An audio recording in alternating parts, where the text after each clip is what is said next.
kami belajar kitab Bulughul Maram ini sampai habis. Ya mudah-mudahan bukan berarti dengan sampai habisnya kami belajar ini saya ahli, enggak juga. Mudah-mudahan masih ada ingatan-ingatan, coretan-coretan yang pernah dulu kami pelajari, terutama di kampus. Karena ini adalah bagian dari kurikulum kampus, jadi kami mengkhatamkan kitab ini bersama beberapa masyayikh, bersama beberapa guru, baik guru dari Indonesia Ustaz Dr. Daud Rashid maupun guru dari Saudi Arabia. Jadi ada 2 masyayikh yang mengajar kami, bukan ada 2, ada 3.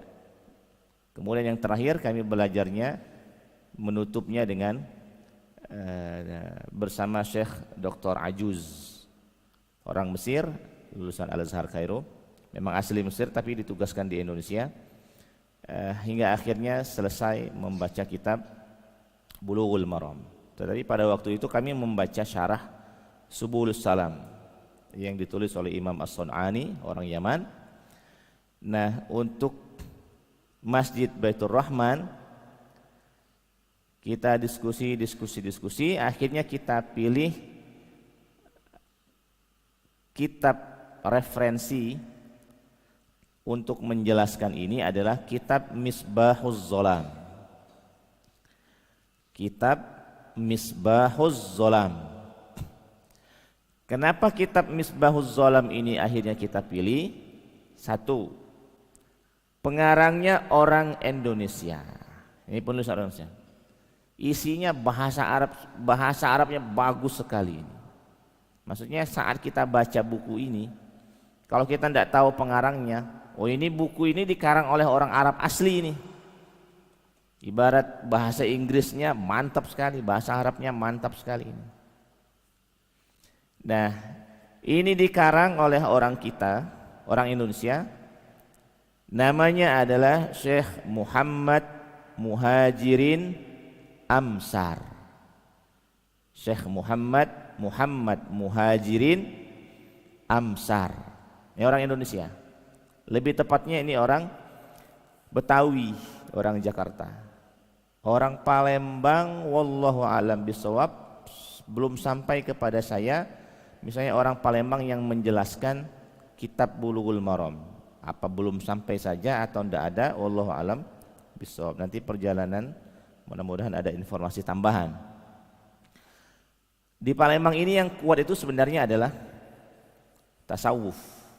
Makanya Syekh Abdus Samad Al-Falimbangi itu buku tasawufnya lebih banyak menyebar, walaupun ada fikihnya, tapi fikihnya fikih aroma tasawuf. Nah, ini Syekh Muhajirin Amsar, 1 orang Indonesia, mudah-mudahan lebih dekat dengan kita. Yang kedua,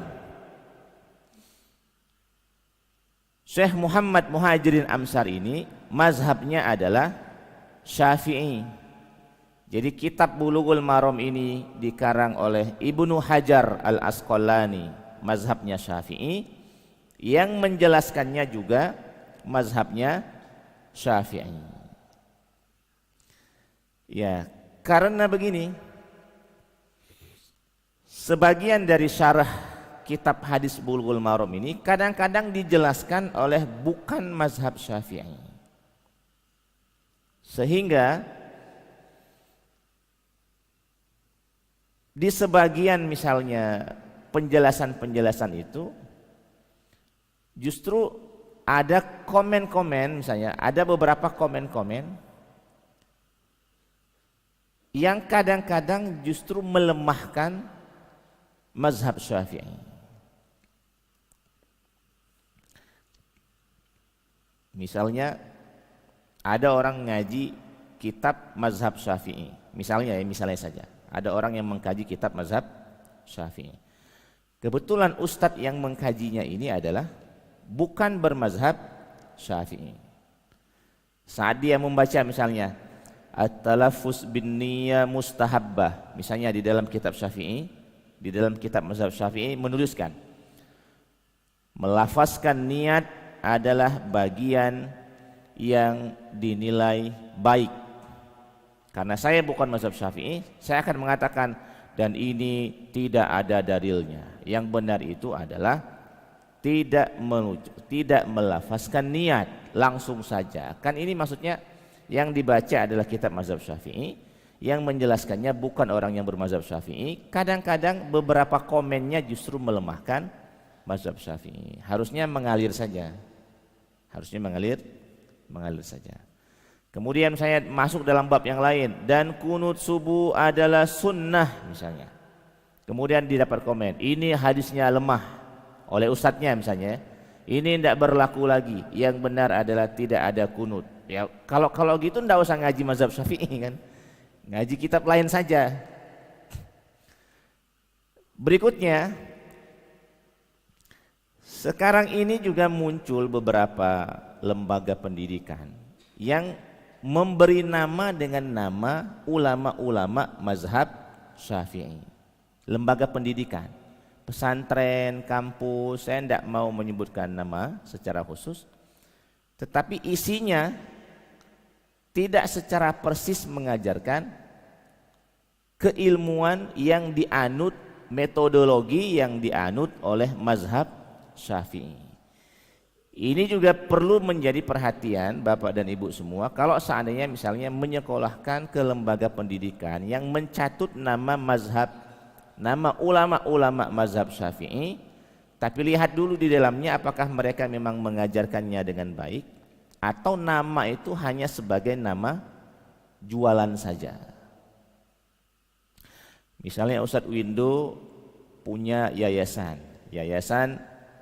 Nawawi Center ya. Nah, Imam Nawawi itu adalah pendekarnya mazhab Syafi'i. Kalau Ustadz Windonya, saya yakin saja lulusan Al-Azhar, mazhabnya Syafi'i. Maksudnya di yayasan beliau, nama itu bukan hanya jualan, di dalamnya juga diajarkan mazhab Syafi'i. Nanti ada lembaga pendidikan yang lain, bahkan mencatut nama Imam Asy-Syafi'i sendiri. Lembaga pendidikan misalnya Imam Asy-Syafi'i. Coba lihat di dalamnya dulu. Apa yang mereka pelajari? Apakah mereka melaksanakan kunut misalnya? Apakah mereka melafazkan niat? Apakah sentuhan lawan jenis antara laki-laki dan perempuan di lembaga pendidikan itu diajarkan sesuai dengan mazhab Syafi'i, batal hukum wudunya atau tidak? Kalau seandainya itu semua bertentangan dengan pendapat-pendapat dalam ulama dalam mazhab Syafi'i, maka sesungguhnya ini tidak fair. Ini tidak fair. Ini juga bagian dari kritik internal sesama kita, bahwa dalam memberikan nama lembaga pendidikan, jika mencatut nama-nama tertentu, kiranya kita juga menghormati nama itu dengan mengajarkan apa yang dulu pernah ditulis dan diajarkan. Karena beliau-beliau itu, para ulama kita, saat mereka menuliskan bidang keilmuannya, itu menuliskannya dengan penuh tanggung jawab. Ibaratnya kita menghadirkan kuliner duren, tapi kita sendiri jurinya bukan pecinta duren, gitu kan. Pasti dia akan ngomong, ini tidak menyehatkan, gitu kan. Oh ini begini, begitu seterusnya. Saya tidak bermaksud untuk melemahkan munculnya banyak lembaga pendidikan di Indonesia.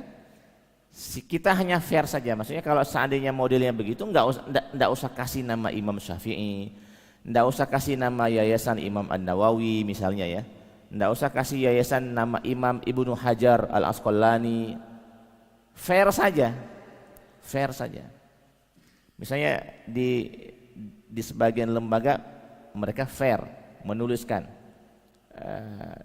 pesantren Ma'had bin Baz misalnya. Oh itu fair sekali mereka.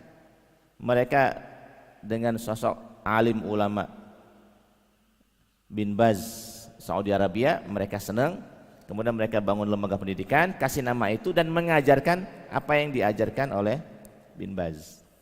Lembaga pendidikan misalnya Muhammad bin Saleh Al-Utsaimin misalnya. Ini syekh dari Saudi Arabia. Pasti bagus. Fair kasih nama lembaga itu dan memang dipakai pendapat-pendapatnya dalam lembaga itu. Jadi kalau seandainya bapak-bapak bikin lembaga pendidikan Bin Baz, isinya mengkritik Bin Baz semua, sebaiknya ndak usah kasih nama Bin Baz, kasih nama yang lain saja, biar fair gitu kan. Atau kasih nama secara umum, lembaga pendidikan apa misalnya, kasih nama secara umum. Oke, ini yang kedua, kenapa akhirnya kita pilih kitab Misbahuz Zolam. Satu, pengarangnya orang Indonesia. Yang kedua, pengarangnya bermazhab Syafi'i. Yang ketiga, kitab Misbahuz Zolam ini fokusnya adalah menjelaskan inti dan maksud dari hadis itu.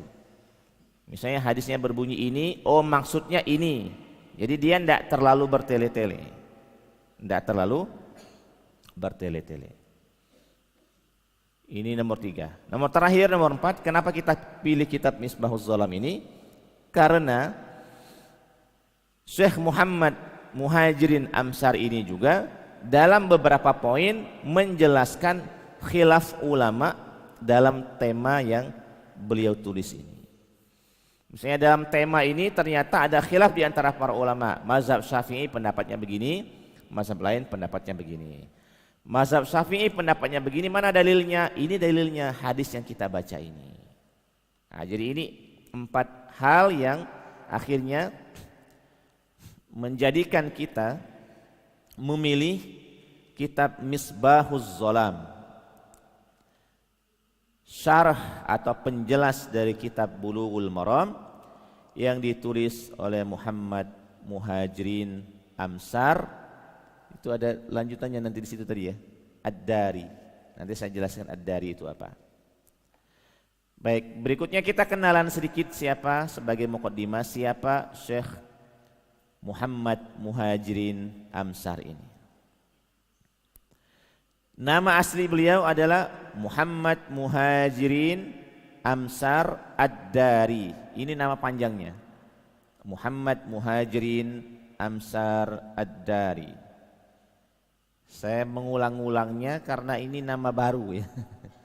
Nama baru, padahal ini orang kita ya. Amsar itu nama bapaknya. Amsar nama bapaknya. Dan beliau Amsar ini, bapak dari Syekh Muhammad Muhajirin ini, dulunya adalah seorang pedagang. Di sini disebutkan fi suq Jatinegara, di pasar Jatinegara. Sampai sekarang masih ada pasar Jatinegara itu ya. Jadi di kawasan itu, pedagang di kawasan itu. Ibunya Hajjah Zuhriyah binti Haji Syafi'i. Haji Syafi'i ini sebagai kakek dari ibu ini dulunya adalah mudarris, pengajar agama di sini disebutkan Kampung Baru. Kampung Baru ini di mana Kampung ini? Dekat Ancol itu ya, Rorotan, kawasan sana berarti. Bukan Kampung Baru Palembang, bukan. Ini Kampung Baru Jakarta ini, di daerah Jakarta Barat ya, dekat kawasan Ancol sana.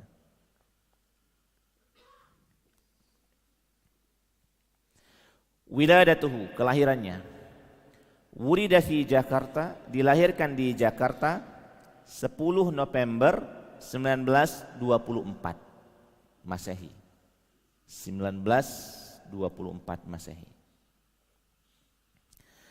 Nah, sebagai seorang alim Jakarta, tentu mula-mula pembelajaran agama itu dimulai dari keluarga sendiri. Ini masyhur, banyak sekali para ulama yang memulai pembelajaran agama di lingkup keluarga sendiri. Makanya ada orang yang mengatakan ulama itu ada terahnya, ada garis keturunannya. Garis keturunannya, baik garis keturunan dekat bapak atau garis keturunan agak jauh, kakek atau buyut gitu kan. Pokoknya kalau dulu-dulu sebelum-sebelumnya ada di antara garis keturunan kita ini alim ulama, Nah, orang kita menyebutnya ini ada calon kiai, calon ulama. Walaupun sudah agak jauh ya, kakek buyut dan seterusnya. Nah, itu Ustaz Abdul Somad yang Riau. Itu kenapa bisa jadi kiai besar sekarang ini? Karena memang kakek-kakek beliau dulu adalah kiai besar. Kakek-kakek beliau ya, memang terahnya ada. Nah, kita yang tidak ada terah ini, atau baik yang ada terah dan yang tidak punya terah, punya satu kesempatan untuk jadi ulama, yaitu dengan belajar gitu. Jadi baik yang punya terah darah ulama atau yang tidak punya darah ulama masih punya kesempatan untuk menjadi ulama dengan jalur yang lain, yaitu belajar dengan sungguh-sungguh. Nah, pembelajaran beliau yang pertama sekali adalah bersama kiai-kiai dan ulama-ulama Jakarta ya.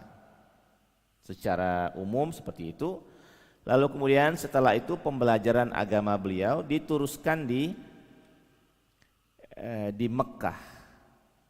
Dan akhirnya beliau ini belajar agama di Darul Ulum, di sekolah di madrasah Darul Ulum. Saat saya baca ini bahwa beliau ini lulusan Darul Ulum, makanya ujung namanya Ad-Dari. Ad-Dari itu adalah nisbatun ilal madrasah allati takharraja fiha wa hiya madrasatu Darul Ulum Ad-Diniyah di Makkah Al-Mukarramah. Jadi Ad-Dari itu adalah Darul Ulum. Jadi beliau menyematkan nama Darul Ulum di nama beliau sendiri. Muhammad bin Amsar, Muhammad Muhajirin bin Amsar Ad-Dari. Ad-Dari itu adalah lulusan Darul Ulum. Nah, Ma'had Darul Ulum ini sebenarnya adalah ma'had yang didirikan, madrasah yang didirikan oleh orang-orang Indonesia secara khusus atau orang-orang Nusantara secara umum pada waktu itu ya. Orang-orang Nusantara yang mendirikan madrasah Darul Ulum di Mekah. Itulah akhirnya para kiai kita itu bertemu bidang keilmuan mereka, bertemu sanad keilmuan mereka itu, sesama mereka juga bertemu. Itu salah satunya di madrasah Darul Ulum. Termasuklah atau madrasah Darul Ulum ini termasuklah para pendirinya itu adalah orang Palembang. Termasuk jugalah di antara pendiri-pendirinya ini adalah orang Ogan Ilir. Nanti tanya Ustaz Abul Khair lebih jelasnya, karena beliau yang meriset lebih lanjut siapa orang Ogan Ilir. Ini kiai setelah Stakatiga Seberang, kiai-kiai di sana itu punya peran juga dalam pendirian Darul Ulum. Yang saya tahu yang sangat jelas bagi saya, yang juga termasuk penyokong dalam mendirikan madrasah Darul Ulum ini adalah orang Palembang atau orang-orang rantau kasih yang akhirnya tinggal di Palembang, yang akhirnya nanti menikah dengan orang Sakatiga. Itulah Kiai Haji Abdul Rashid Siddiq.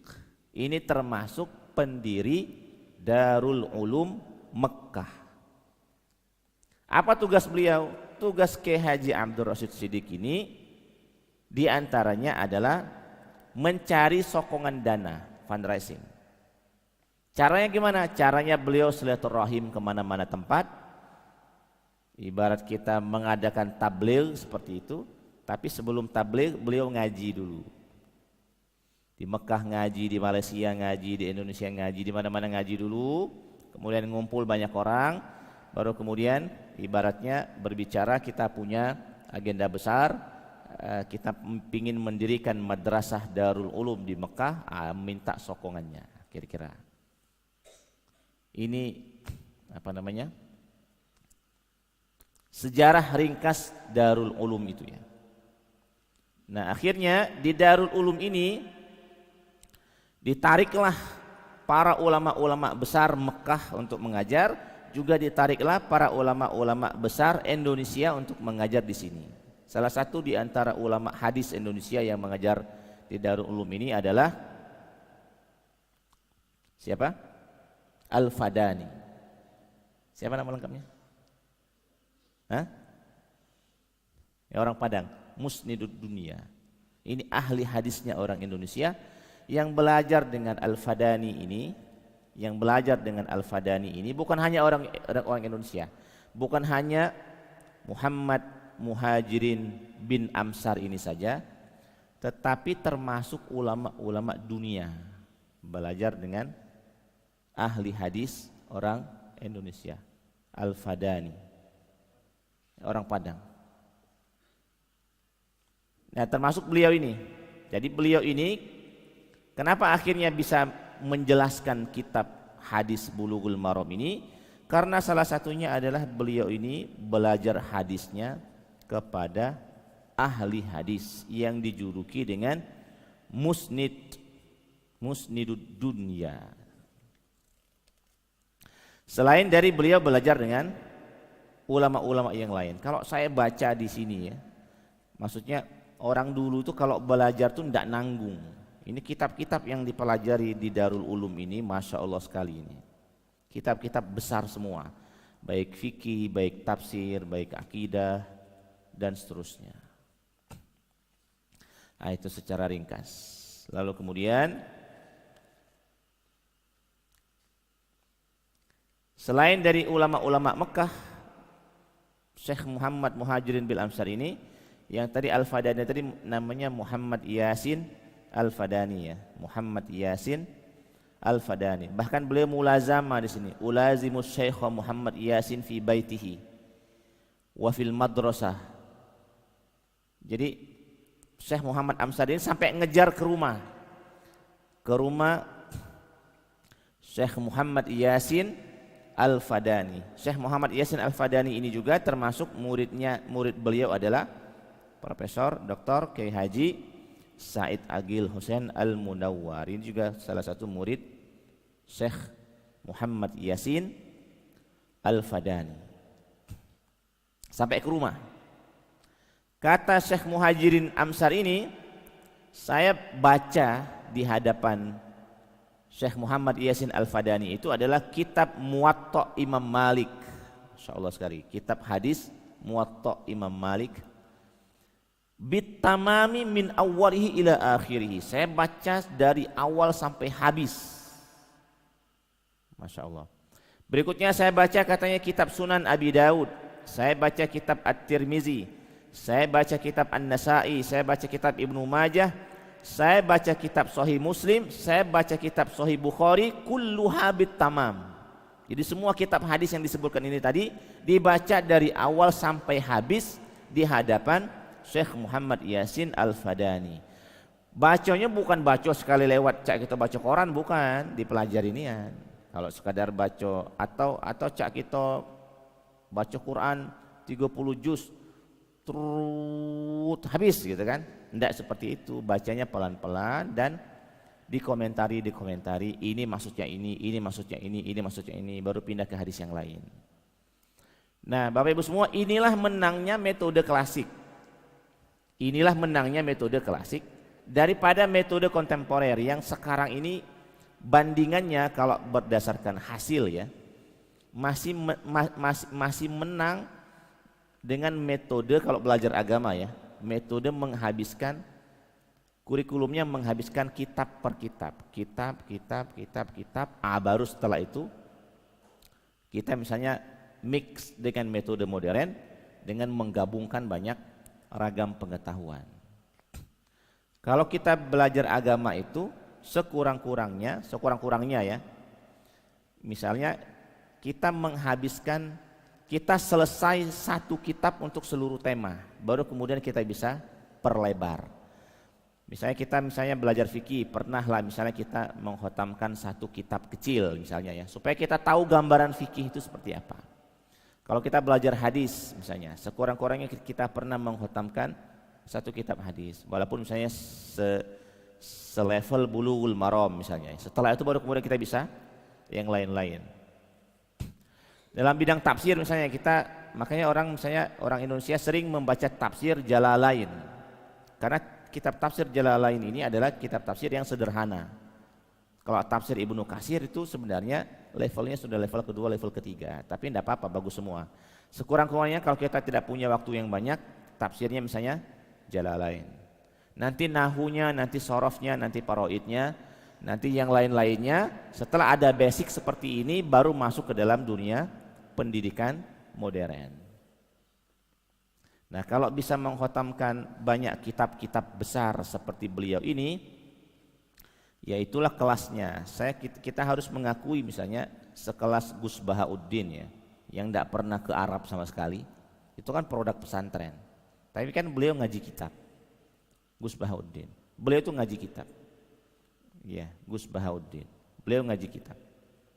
Itu angkat tangan.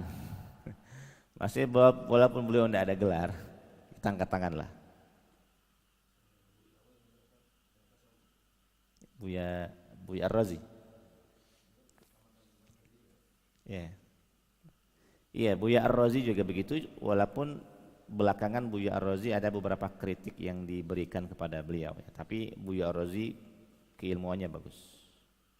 Dan bahwa misalnya ada beberapa kritik untuk beliau, kita biarkan para ulama yang mengkritiknya, karena kita tidak tahu secara persis di mana salahnya, terutama saat beliau berbicara tentang ismur ruh ya, nama ruh dan seterusnya. Saya juga nggak mau masuk ke dalam perkara itu karena tidak sampai, ilmu saya tidak sampai ke sana. Jadi kita biarkan para ulama yang nanti berbicara dengan beliau. Buya Ar-Razi. Terus di Madinah beliau ini ketemu dengan Muhammad Amin Asy-Syinkiti, Syekh Muhammad Amin Asy-Syinkiti. Ini beliau Syekh Muhammad Amin Asy-Syinkiti orang Syinkit, mazhabnya sebenarnya Hanafi. Muhammad Amin Asy-Syinkiti. Dan lain-lainnya ya. Maksudnya terakhir dari biografi beliau. Akhirnya beliau kembali lagi ke Indonesia. Alhamdulillah katanya, fawasaltu ardal watan. Ini kan beliau ngomong, saya tidak terpikir. Misalnya setelah itu saya pulang kampung. Beliau menuliskannya fawasaltu ardal watan. Ini halus sekali. Akhirnya saya sampai pada bumi di mana saya tinggal dengan selamat pada hari Kamis katanya 6 Agustus 1955. Jadi setelah pengembaraan ke Mekah, ke Madinah, ke tanah Hijaz tahun 1955 beliau pulang lagi ke Jakarta 1955. Berarti baru 5 tahun Indonesia merdeka itu ya. Beliau ini punya banyak kitab. Salah satunya kitab yang kita baca Misbahuz Zalam, kitab-kitab yang lainnya wallahu alam bisawab apakah sudah dicetak seperti ini atau masih dalam tulisan tangan, ini saya belum lengkap informasinya.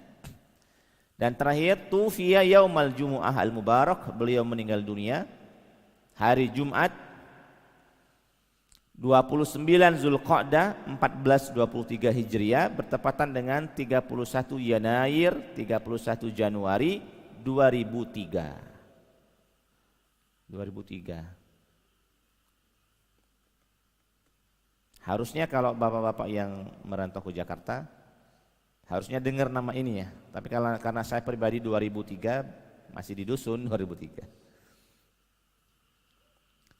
Sebelumnya dilalui dengan sakit terlebih dahulu, lalu kemudian setelah itu beliau dikuburkan. Rahimahullahu rahmatan wasi'ah. Mudah-mudahan Allah Subhanahu wa taala meninggikan derajat beliau di sisi Allah Subhanahu wa taala. Karena kita tidak pernah bertemu dengan beliau ya. Ya mudah-mudahan Allah Subhanahu wa taala memberikan keberkahan dari kitab yang bakal kita baca. Untuk itulah kita berdoa kepada Allah Subhanahu wa taala semoga Syekh Muhammad Muhajirin Amsar berikut guru-guru beliau, juga Syekh Al-Imam Ibnu Hajar Al-Asqalani berikut guru-guru beliau berada dalam limpahan rahmat dan karunia Allah Subhanahu wa taala, ditinggikan derajat mereka diberikan tempat yang terbaik di sisi Allah Subhanahu wa taala. Ala hazihi niyyah wa ila hadratin nabiyil mustafa wa ala alihi wa ashabihi wa dzurriyyatihi. Al-Fatihah. A'udzubillahi minasyaitonir rajim. Bismillahirrahmanirrahim. Alhamdulillahirabbil alamin arrahmanir rahim maliki yaumiddin. Iyyaka na'budu wa iyyaka nasta'in. Ihdinas siratal mustaqim, siratal ladzina an'amta 'alaihim ghairil maghdubi 'alaihim waladdallin. Amin.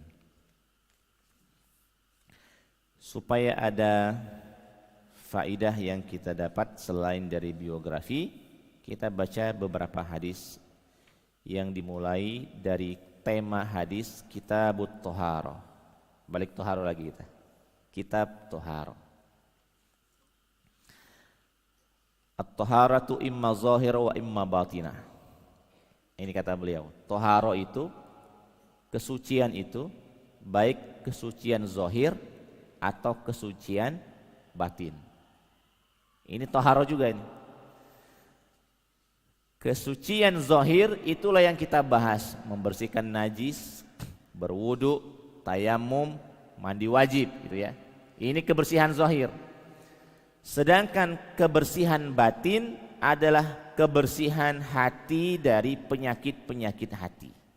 Dari riya, dari ujub, dari sum'ah, dari takabur, dari keras hati, dari selalu minta dipuji. Itu juga kata beliau bagian dari toharoh gitu kan. Maka kalau dalam fikih toharohnya adalah toharoh zahir, maka kalau dalam tasawuf toharohnya adalah toharoh batin. Walaupun sebenarnya kalau kita belajar toharoh fikih, secara tidak langsung kita juga belajar toharoh batin. Karena misalnya dalam bab wudu, Rasul Shallallahu Alaihi Wasallam memberikan informasi kepada kita, kalau wudu benar-benarlah berwudu. Iza tawaddo fa ahsinil wudu. Kalau berwudu benar-benarlah berwudu.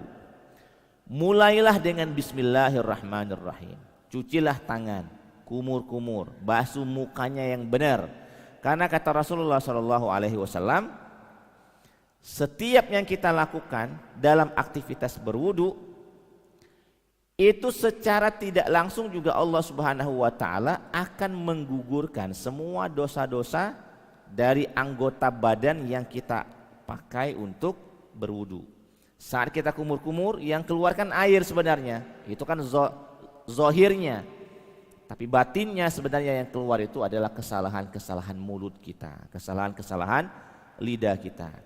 Saat kita cuci muka kita, ya, yang keluar itu yang menetes ini bukan hanya sebatas air biasa. Sebenarnya yang menetes ini adalah dosa-dosa mata, dosa-dosa hidung, dosa-dosa kening. Begitu seterusnya. Ini hadis yang dijelaskan oleh Rasul ini sebenarnya adalah secara tidak langsung pingin dimaknai bahwa saat kita berwudu, saat kita cuci muka, cuci jugalah mata kita, cuci jugalah hidung kita, cuci jugalah mulut kita dari kotoran-kotoran batin. Saat kita cuci tangan, ini kan cuci zahir. Ingat jugalah bahwa saat kita mencuci ini Allah juga menghendaki untuk mencuci kotoran-kotoran batin. Kalau cuma dipakai berwudu, serat. Begitu setelah berwudu, tangan kita ini berdosa lagi, alangkah dekatnya dosa kita kan. Barusan kita bertoharoh zahir, setelah itu masuk masjid, jebret, atau kita buka WA ngomong yang nggak benar lagi misalnya ya. Ini kan berarti dosa jari, padahal zahirnya kita sudah bertoharoh. Nah ini bagus sekali ini. Toharoh imma zahira wa imma batinah. Nah yang untuk zahirah ini saya bisa mengajarkannya dalam fikih. Wudu itu begini, mandi wajib itu begini. Tapi kalau untuk toharoh batin kita sama-sama lah. Kita sama-sama. Gimana caranya membersihkan batin ini dari kotoran-kotorannya. Hadis yang pertama, biar kita mulai membaca hadisnya. Bismillahirrahmanirrahim. An Abi Hurairah radhiyallahu anhu qala Rasulullah sallallahu alaihi wasallam fil bahri. Dari Abu Hurairah berkata radhiyallahu anhu dari Rasulullah sallallahu alaihi wasallam bersabda tentang air laut fil bahri, yang asin itu ya. Kata Rasul sallallahu alaihi wasallam, huwat tahuru ma'uhu, airnya suci lagi menyucikan. Air laut itu maksudnya boleh diminum, boleh dimakan, dan boleh juga dipakai bertoharoh. Air laut yang asin itu boleh diajak berwudu, boleh diajak mandi wajib. Kalau memang tidak kate pilihan lain kan. Kalau ada pilihan lain, kita jangan air laut. Karena lengket kan, karena lengket. Cuma kalau tidak ada pilihan lain, itu air laut boleh diminum, boleh dimakan, boleh juga dipakai bertoharoh. Dan bahkan tidak hanya itu, kata Rasul, al-hillu maitatuhu, halal bangkainya. Nah sekarang kata Syekh Muhammad Muhajirin bil Amsar, halal bangkainya itu, yang dimaksud dengan halal bangkai di sini adalah para ulama menyepakati yang dimaksud dengan bangkai yang halal di sini adalah as-samak, bangkai hewan. Bangkai hewan yang kita sebut dengan ikan. Ikan. Maksudnya ikan kalau sudah mati tetap halal dimakan. Tetapi kalau ikannya sudah busuk nian, bahkan sudah ulet-uletan, nah itu jadinya tidak halal juga. Jadi tidak, kalau ikannya busuknya ulat-ulatan, kalau bekasam kan sudah fermentasi. Bekasam, rosip, itu fermentasi itu. Tapi kalau yang ngambang, tapi ngambangnya ini lama, nah, itu jangan dimakan lagi. Jangan dimasukkan ke dalam adonan pempek gitu kan. Ustaz, pempek itu Ustaz, semakin busuk semakin lemak. Itu kaidah yang salah itu. Justru sekarang ini pempek itu semakin tidak katik bau, semakin lemak. Itu tidak kira-kira Pak Haji? Makanya kalau kita makan pempek masih ada baunya, ini biasanya harganya agak murah dikit. Kalau pempeknya tidak katik bau lagi, itu standarnya 5.000 sih kok. Baru lemak makan pempek itu kalau layang kelimo. Berarti lah selawi ribu berarti ini kan, baru agak lemah dikit. Nah jadi ini secara ringkas kata beliau begitu, ikan. Sedangkan selain ikan, maka di sini ada khilafiyah di antara para ulama. Misalnya ada disebut dengan anjing laut. Ini anjing laut halal apa tidak? Ini khilafiyah di antara para ulama. Ada khinzirul bahri, ada babi laut. Babi laut juga khilafiyah juga di antara para ulama, halal atau tidak. Maka yang seperti itu ya secara teoritis memang boleh kita pelajari secara mendalam, tapi sebenarnya kita yang butuh penegasan itu adalah halal ikan yang sudah mati. Itu halal, halal dimakan. Itu titik poinnya yang pengen dijelaskan oleh hadis ini. Hadis yang kedua, bismillahirrahmanirrahim. Wa an Abi Sa'id Al-Khudri radhiyallahu anhu qala, dari Abu Sa'id Al-Khudri radhiyallahu anhu berkata, qala Rasulullah sallallahu alaihi wasallam, Rasul sallallahu alaihi wasallam bersabda, innal ma'a tahurun, sesungguhnya air itu pada dasarnya suci lagi menyucikan.